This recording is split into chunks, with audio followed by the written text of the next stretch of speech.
Welcome back, everyone. It's Caleb sitting inside of the GMC Sierra EV Denali Edition 1.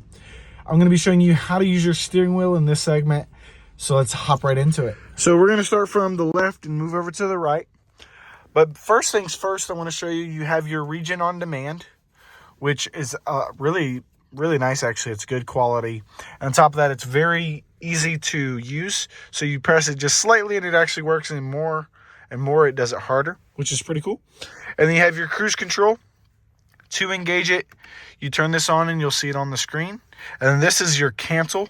Now to set cruise control, you'll pull down on this knob, and then to resume or go up and down, you do that right there. And then you have your gap adjust, which you're going to pull this down, and it filters. So you can't push it up, you pull it down. And you have 3, 2, and 1 car links.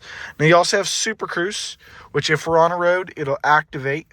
But we have our Super Cruise here. You will want to make sure your lane keep assist is on in order for your Super Cruise to work. Now I'm going to go ahead and open this door so I can show you. Over here, you have your power telescopic steering wheel.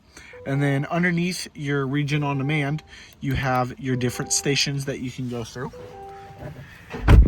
And then, of course, your horn. Moving over to the right, well, stick it over to the left, you still have your windshield washers and blinkers, so you have that.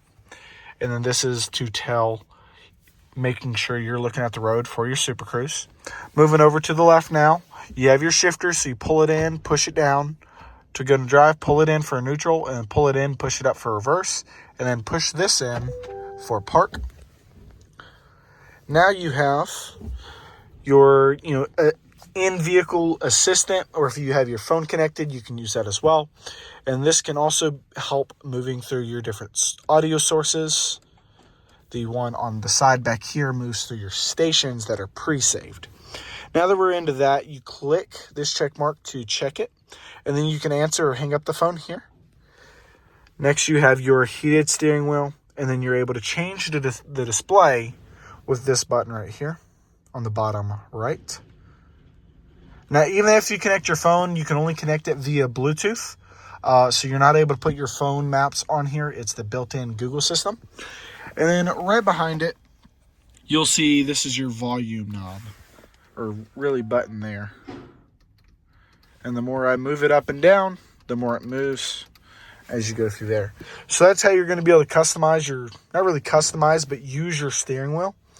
And it's pretty cool. With the power telescopic, it works with the memory seat. I want to say thank y'all again for watching. Hopefully that was helpful. I'll see y'all on the next one.